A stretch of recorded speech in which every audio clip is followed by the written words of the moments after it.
everybody, this is Game Freak 526 here. 5264 here. God, I can't even say my name right. From Too Much Free Time Productions, or I can't even say the production company correctly. As promised, here's the video that will show you guys how to record console, emulated, and PC games.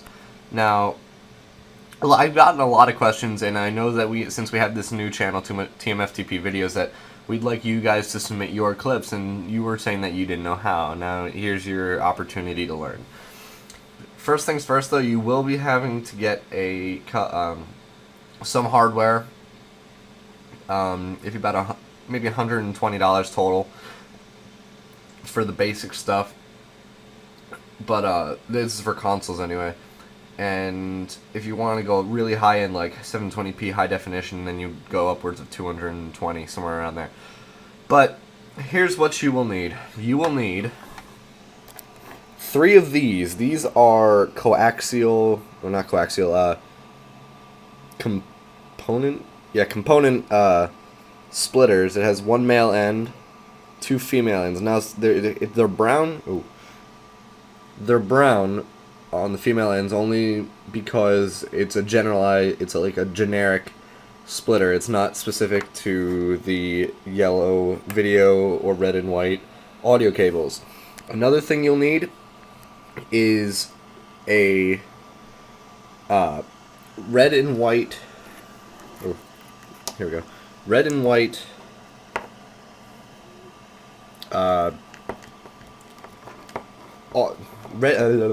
Red and white audio cables. I got mine from Radio Shack. And the splitters I got from Radio Shack as well. So it's just connected 6 foot long or 12 foot long or whatever, however long you need. You also need one for the video. Now they sell them at Radio Shack or Fry's or whatever your local tech store would be, if you will. You'd also need a Pinnacle Dazzle or something similar. Now, this one is a basic model. It's only about $100, but it's USB enabled. It's USB on one end. Here, yeah, you know what a USB looks like. But yeah, it's USB, so it's pretty handy. The only problem is that it doesn't really record high definition. It's only 4:3 aspect ratio, but since it uses the red, white, yellow, its quality isn't going to be that good anyway. If you'd use like a Hopog, or however the hell you want to pronounce it, that would be much better for high definition. And this comes with S-Video, 4-prong S-Video, for better quality than the yellow, but you still want to go with Hopog for high quality recording. Now, to set this up, what we're going to do is you take your console component cables and plug them into the splitters. Let's see if I can do this one-handed. It's gonna be, yep, there we go. Okay, now the video comes up. Okay, this is all plugged in, and this is, I'm playing Red Faction actually, but having these cables will actually allow the game to play anyway. If you take one out, oh, there we go. There we go. It doesn't show up, but it does work. There we go. Trying to swap with both hands now. Yeah. Now, most of these, you get the idea anyway, but most of these capture cards, they will come with software for, yeah, come on, there we go. They'll come with software for capturing, come on, there we go, ow, okay. They'll come with software for capturing your video. Now, originally this was designed to make like VHS or DVD backups onto your computer and digitalize them. Now, these splitters allow for the signal to go into your computer from your game console, and you can record whatever you want. Now, there's multiple programs. I personally use Debut Video Capture, which I will show you in the later part of the video. I don't think there's anything else in terms of use for this camcorder though, so I don't think I'm gonna need that because it's pretty self-explanatory. Get things, put them together, done. Um, I'll probably just redo this voiceover anyway in post just to make it sound better, and so I know what I'm talking about. Um, some probably higher quality audio. Um, but that is about it in terms of how to record standard yet red, white, yellow cables or component cables onto your PC. Um, for HDMI, I don't know if the Hoppage has it, but we will find out in a little bit. But I'll be back to you with the editing and not the editing, that's later. The emulated PC game recording, as well as the software used for this setup, and I will come back to you then. See ya. We will be continuing here with how to record emulated games and PC games. Now, I'm trying to introducing myself and I'm forgetting where I'm at and all that kind of crap because I had to do this recording 4 times. Not fun. But anyway, let's get right down to the nitty-gritty. Okay, to record emulated game, or no, in the last one we talked about the hardware for console games, so we're going to talk software. Okay, debut video capture software. It's free. Download it. Google it. It'll work. It'll work with the Dazzle. I don't know if it'll... the Dazzle actually comes with Pinnacle software, but it does not record voice. The debut does capture your voice as well as the video from the game. It doesn't do both the audio from the game and your voice at the same time. That's out of the way now. Okay. What else? Pretty simple, straightforward. Options, you have your inputs, you can capture the screen if you want. Output, you have your folder, your file name, and auto numbers. Now you can auto number your parts so you know when or what part you're at in your series, if you will. You can also put the date, time, all that kind of fun stuff in there as well. Now, once you have that recorded, you have that all saved, we're going to be moving on to emulated games, and for that we can use a free software called Camtasia. It's a little freeware. I don't have it installed on this computer, but I have used it in the past. It works pretty well. It's freeware, and it's not the best, but right now what I'm using is Camtasia Studio 7's built-in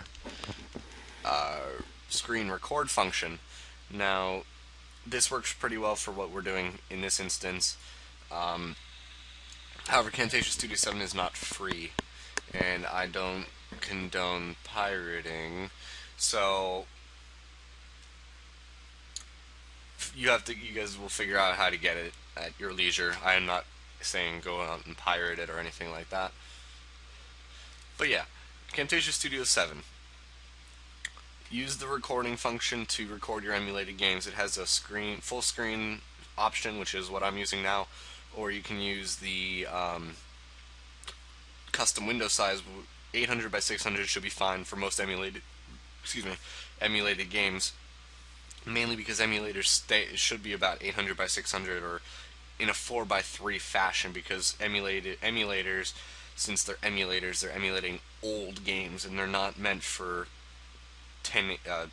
high definition or 16 by 9 aspect ratio.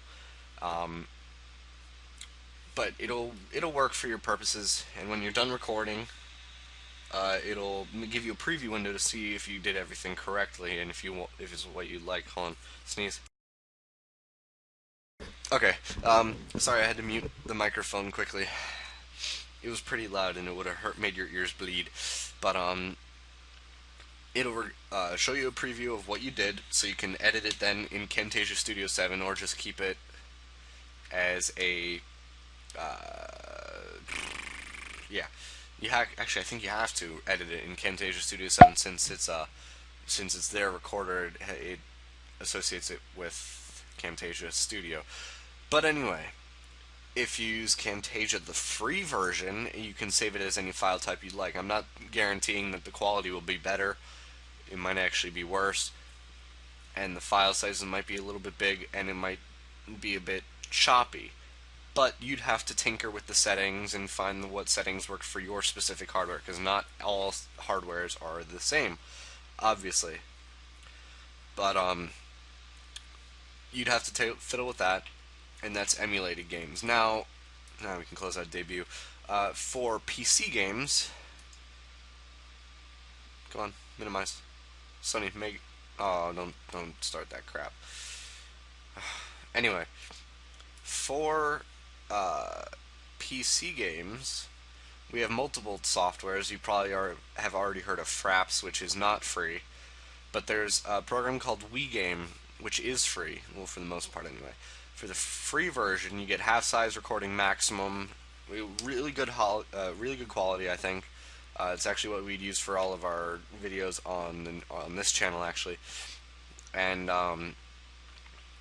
it works pretty well. The only thing it does not support USB headsets or microphones, so you're gonna have to get a standard 3.5 millimeter audio jack for microphone for recording your voice if that's what you're using.